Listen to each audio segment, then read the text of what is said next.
So, good afternoon, students. Welcome to the third year class. Now we start about the introduction of midwifery and obstetric gynecology nursing. तो सबसे पहले हम इसका introduction समझेंगे, ठीक है। तो इसमें सबसे पहले इंट्रोडक्शन पार्ट में क्या आएगा, एक कंसेप्ट है नर्सिंग ऑब्स्टेट्रिकल नर्सिंग का, उसकी हिस्ट्री के बारे में, उसके लीगल एथिक्स और एस्पेक्ट्स के बारे में, ठीक है, हिस्टोरिकल पर्सपेक्टिव के बारे में, उसके बाद उसकी नेशनल पॉलिसी क्या है, मैटरनल मोबिलिटी क्या है, मोर्टेलिटी क्या है, फर्टिलिटी रेट क्या है, ठीक है, और पेरिनेटल मोबिलिटी और मोर्टेलिटी क्या है, ये सभी चीज़ों के बारे में हम समझेंगे आज। तो चलिए शुरू करते हैं। तो यहाँ पे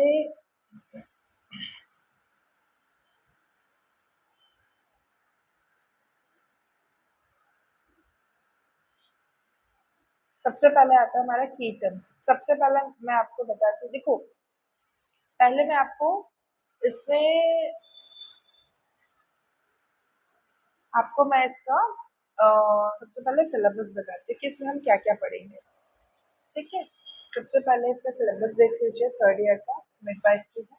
डेफिनेशन, मिडवाइफरी क्या है, ऑब्स्टेट्रिकल नर्सिंग क्या है, ठीक है। फिर स्कोप क्या होता है, फिर बेसिक कॉम्पिटेंस ऑफ मिडवाइफरी क्या होती है, हिस्ट्री क्या होती है, मिडवाइफरी क्या होती है, trends of maternity service in India क्या है, vital statistic related to maternal health क्या क्या होते हैं, ये सारी चीज़ें हम स्टेप बाय स्टेप पढ़ेंगे। तो आइए शुरू करते हैं। सबसे पहले हम की टर्म्स देखते हैं।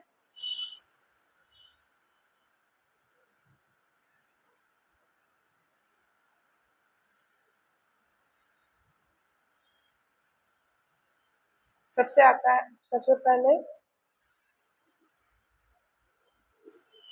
पहले आता है पार्ट्यूशन, एक प्रोसेस है चाइल्ड बर्थ करने की, ठीक है। फिर आता है प्रिविलेज,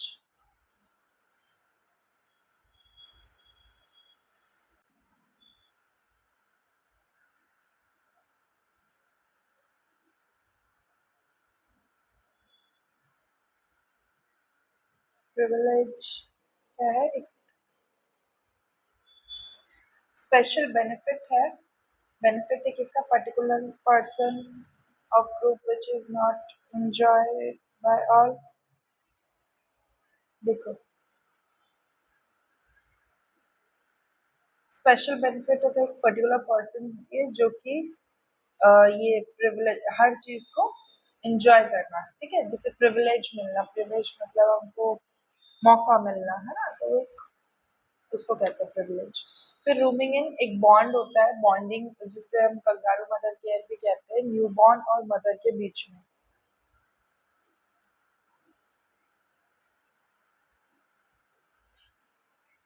देन उसके बाद आता है क्रॉस कंटामिनेशन, इसमें ट्रांसमिशन होता है इन्फेक्शन का, ठीक है, हॉस्पिटल से मदर और अपने चिल्ड्रन के बीच में। फिर आता है रिवॉल्यूशन, रिवोल्यूशनाइज, इसका मतलब होता है चेंज रेडिकली, ठीक है।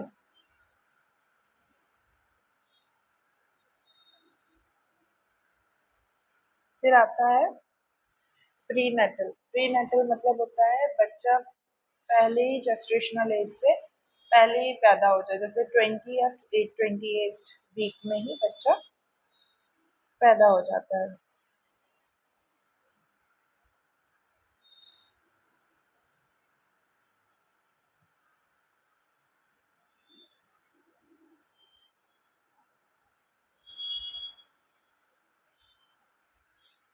फिर अपना आता है इसमें breach of duty, breach of duty it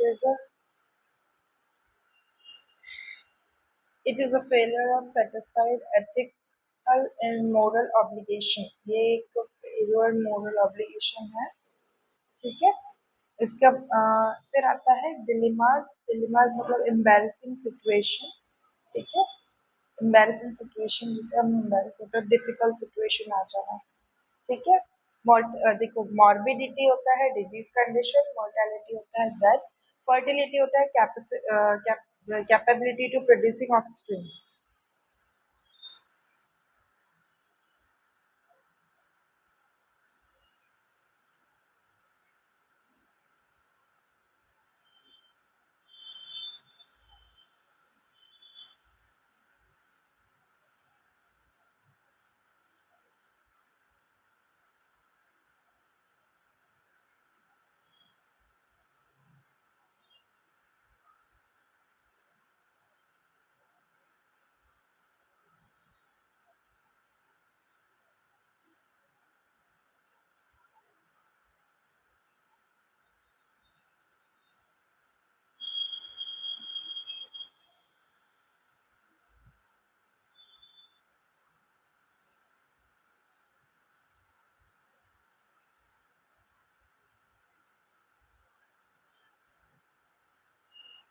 okay, then आगे हम पढ़ते हैं इंट्रोडक्शन कंसेप्ट ऑफ मिडवाइफरी।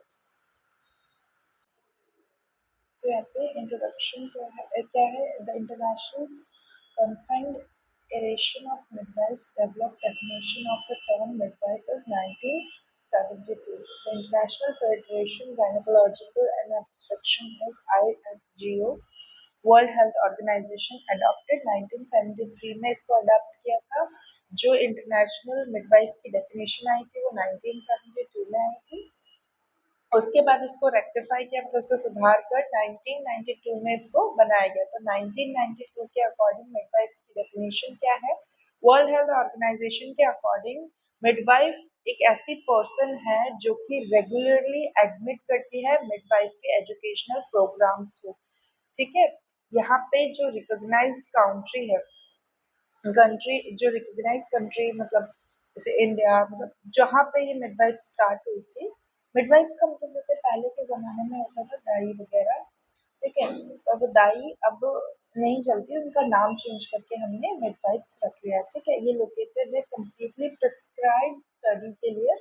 ठीक है, जो कि इनकी क्वालिफाई मतलब क्वालिफिकेशन और एज एन प्रोफेशनल इसको बनाया गया है मिडवाइफ को। ठीक है, पहले क्या होता था कि कुछ लोगों को ही, जैसे हकीम वगैरह होते थे, दाई वगैरह होते थे, उनको कुछ ट्रिक्स और कुछ टिप्स पता थी इस चीज़ को लेकर।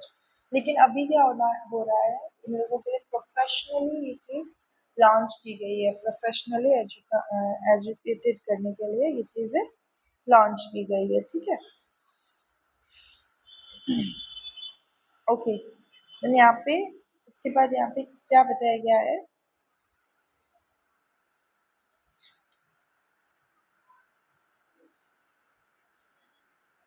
मिडवाइफ की इंडिपेंडेंट प्रैक्टिशनर नीड्स क्या क्या है, कौन कौन सी क्वालिटीज होनी चाहिए उनमें? तो यहाँ पे क्या है? Skill of midwife, promotion of health, assessment of capacity, managing care ability, independent action ability, initiating the action of other, undertaking care prescribed by doctor, communication skill अच्छा होना चाहिए, team of spirit होना चाहिए, leadership होनी चाहिए।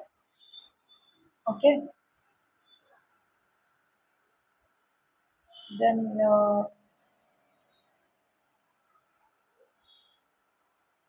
Ethical issues नहीं होने चाहिए विजिटर्स के साथ। ओके, देन आगे realizing the responsibility of a midwife,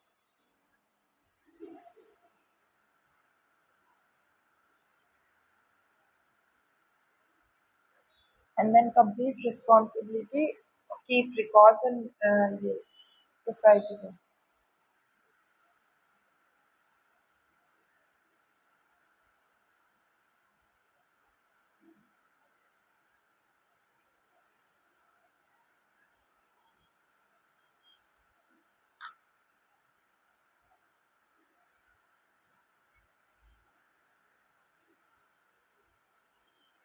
फिर हम बात करते हैं उनकी क्वालिटीज के बारे में। क्वालिटीज क्या है? देखो, यहाँ पे जो नर्सिंग क्वालिटीज है इनको समझना। हम जैसे फंडामेंटल पढ़ते हैं तो उसमें हम नर्सेस की रिस्पॉन्सिबिलिटी और रोल्स पढ़ते हैं ना, ठीक वैसे ही यहाँ पे भी ऑब्स्ट्रक्टिव का मेन जो पार्ट है वो बताया गया है।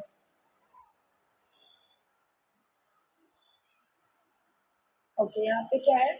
Able to assess the woman, skillful, assist the doctor and its complicated cases, professional, competent, counselor, coordinator, health educator, ठीक है, team leader, good communication and capability, can provide or have managing a care and ability, planner of a care, ठीक है, ये सारी qualities midwives में होनी चाहिए।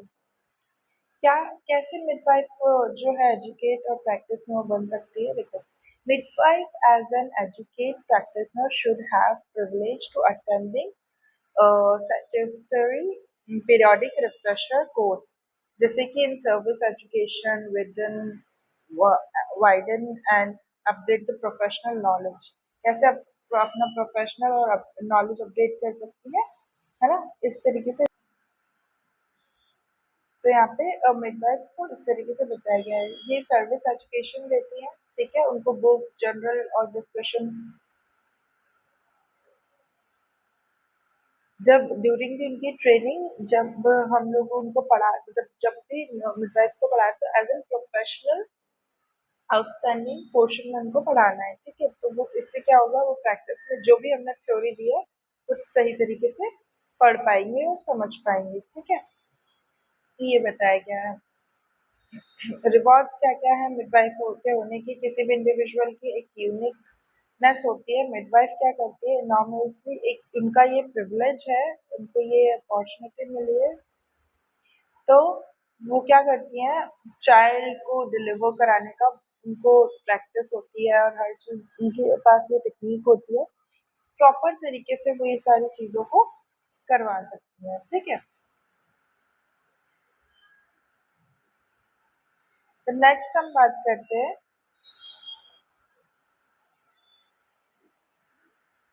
Trends in midwife and obstetrical nursing. कौन कौन से ट्रेंड्स हैं और कौन कौन से ऑब्स्टेट्रिकल नर्सिंग में क्या क्या हम समझते हैं? तो सबसे पहले आता है historical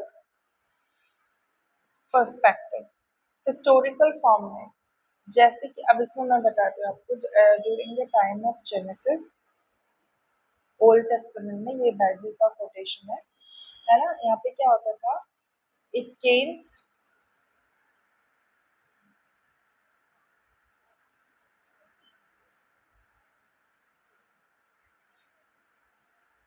it came to pass when she was in hard labor that midwives said unto her, fear not, Rachel, it is another boy. In Exodus, it is recorded that king of Egypt spoke to the Sifra and Pua, the two midwives who helped Hebrew women when they gave birth. These two Hebrew midwives are first midwives found to the literature. देखो, ये Bible के according था।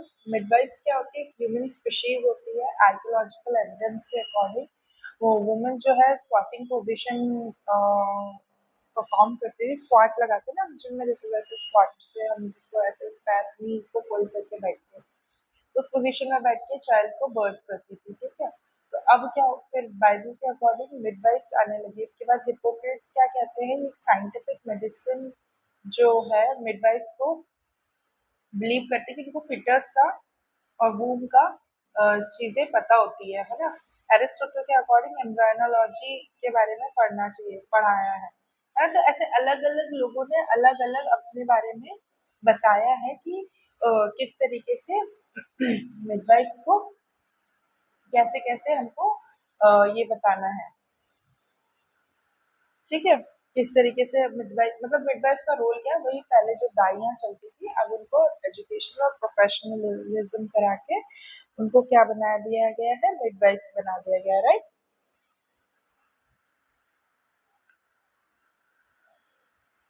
Current trend trend क्या है midwives का?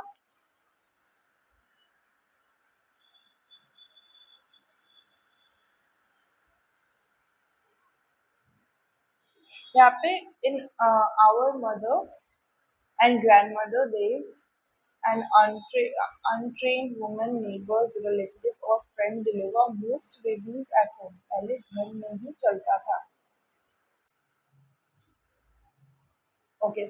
Current trends क्या है? Nursing was separated into the three specialties. जैसे कि अभी क्या है, ड्यूरिंग द लेबर डिलीवरी के टाइम पे postpartum mothers as an mother काम करते हैं. Third, caring the baby, how to hold the baby और how to caring the baby. ठीक है, ये सारी चीजें हमको करनी पड़ती है. 1940s में क्या होता है, रूमिंग रूमिंग इन एस्पेक्ट्स आ गया, जिसको हम कंगारू मदर केयर के नाम से जानते हैं. ठीक है, तो अभी क्या है, हमारे यहाँ पे मदर्स, ग्रैंड मदर है ना, ये अनट्रेन्ड हो गई है. पहले गाँव में क्या होता था, पहले के टाइम पे ये जो मदर्स रहती थी वो ट्रेन्ड होती थी, क्योंकि घर में ही डिलीवरी होती थी, है ना. नेबर्स, रिलेटिव, ये सारे जो है पहले घर में ही बच्चा डिलीवर करते थे, तो जिससे उन लोग ट्रेन्ड होती थी एक से दूसरे में, दूसरे से तीसरे में, इस तरीके से.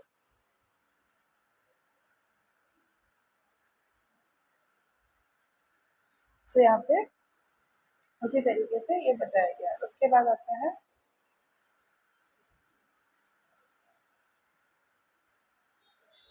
देन नेक्स्ट हमारा है स्टार्टेड इन 19th सेंचुरी. यहाँ पे पार्ट न्यूट्रिशन है. तो यहाँ पे क्या बता रहा है,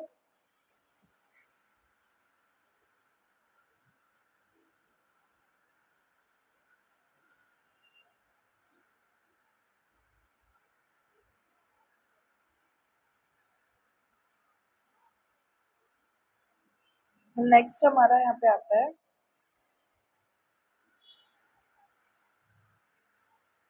यहाँ पे क्या बता रहा है, हॉस्पिटल. अब बाद में ना हॉस्पिटल्स यहाँ पे शुरू हो गए थे. ठीक है, अब देख सकते हैं ये वाली लाइन में लिखा हुआ है, यहाँ पे हॉस्पिटल्स शुरू हो गए थे. हॉस्पिटल में क्या होता है कि चाइल्ड बियरिंग और फैमिली अफेयर करना है. यहाँ पे चाइल्ड कैसे बियर करते हैं, किस तरीके से काम करते हैं, क्या होता है क्या नहीं होता है, ये सारी चीजें होती है. ठीक है, फिर आता है यहाँ पे nursing was separated into three specialities. One nurse carrying mother during the delivery, और अदर होता है कि पोस्टमार्टम मदर्स जो है वो थर्ड केयरिंग बेबी होती है. फिर आता है 1940s में रोमिंग इन कंसेप्ट आया. ठीक है, तो इसको हम कंगारू मदर केयर में हम कैलकुलेट करते हैं. फिर बात करते हैं टेक्नोलॉजी एडवांस. अब अलग सी टेक्नोलॉजीज आ गई है. ठीक है, ठीक है, इसमें टेक्नोलॉजीज क्या क्या आ गई ड्यू टू दिस एडवांसमेंट. यहाँ पे हैंड ऑन केयर, मतलब हाथ पे ही सारे कुछ मिल रहा है. ठीक है, रिड्यूस हो गया है सारी जो क्वालिटी नर्सिंग केयर है वो भी क्या बोलते इंक्रीज हो गई है. और बाकी जो है चीज़ें, पेशेंट का जो, क्लाइंट का जो टेंशन था वो रिड्यूस हुआ. फिर फीटल मॉनिटरिंग हो गई, प्रोग्रेस हो गई फीटोस्कोप से. ठीक है, इलेक्ट्रॉनिक फीटल मॉनिटर्स आ गए. पहले फीटोस्कोप चलता था, फीटोस्कोप में मैं आपको दिखाऊंगी. Okay,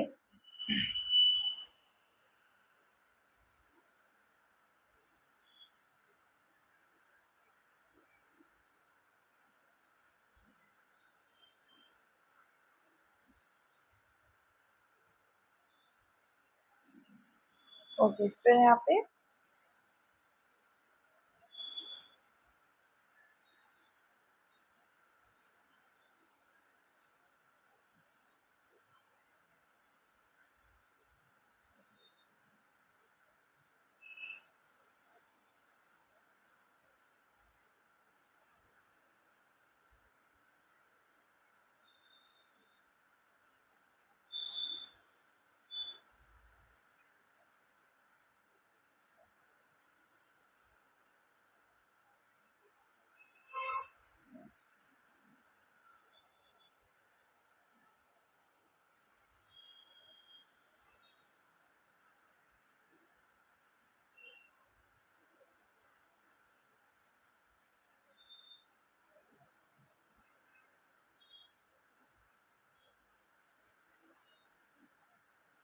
then we have come to the experts believe के कमिंग ईयर, मतलब आगे जाके कुछ सालों में हाईटेक इनोवेशन हो गए जिसमें प्रीनेटल मोर्टेलिटी और मोबिलिटी रेट होने लगा. ठीक है, फिर आता है फ्यूचर चैलेंजेस. फ्यूचर चैलेंजेस क्या क्या है यहाँ पे, provide care in the world health technology.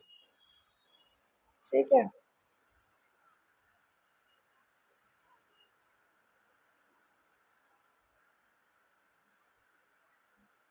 Okay, यहाँ पे एडवांस टेक्नोलॉजी का फॉर्म है।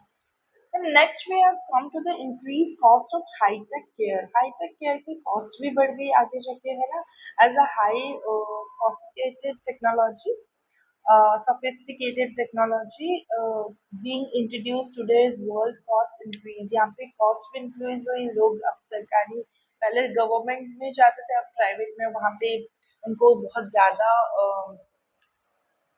क्या बोलते केयर मिलती है और बहुत सारी चीज़ें उनको वहाँ पे प्रोवाइड की जाती है ना, और स्पेशल केयर करते हैं, तो ये सारी चीज़ें इसमें देखने को मिली। गुड अमाउंट ऑफ मनी भी मतलब लोग गेन करते हैं, है ना। फिर आता है changing pattern in child birth. यहाँ पे increase in number of working women. यहाँ पे देखते देखते देखते वर्किंग वुमेन का जो कंसेप्ट है वो आ गया। फिर आता है यहाँ पे अंटिल दे आर देन थर्स्टीज।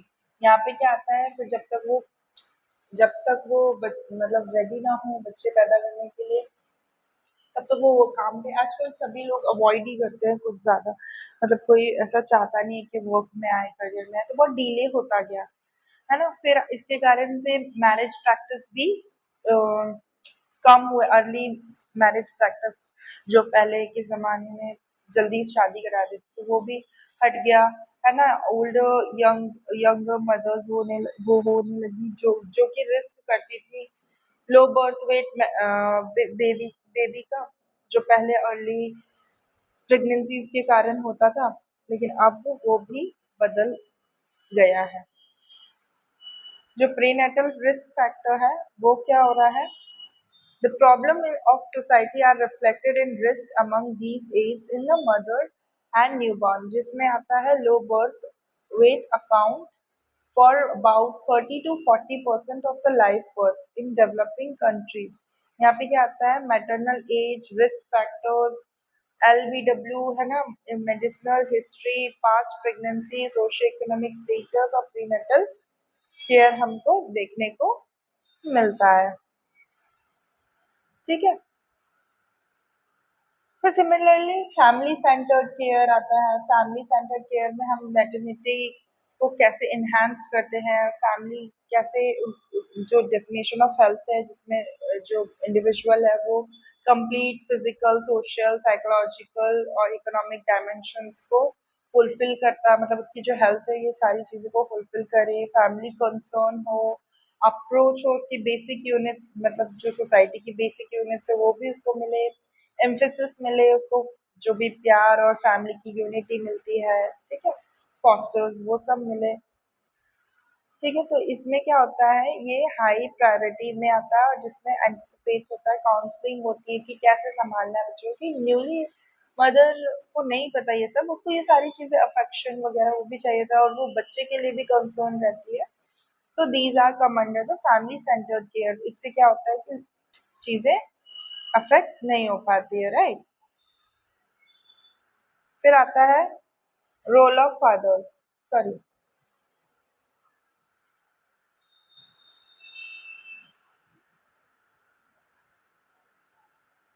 यहाँ पे फैमिली सेंटर्ड केयर, यहाँ पे राइजिंग द, यहाँ पे फैमिली सेंटर्ड केयर में ये प्रॉपर दिख नहीं रहा है, मैं फिर से इसको अपलोड करूँगी। सो आज के लिए हम इतना ही करते हैं, that's it for today. Thank you class, thank you आज की क्लास के लिए। कल हम आगे से स्टार्ट करेंगे क्योंकि इंट्रोडक्टरी पार्ट चल रहा है हमारा लीगल इथिकल एस्पेक्ट से, ठीक है।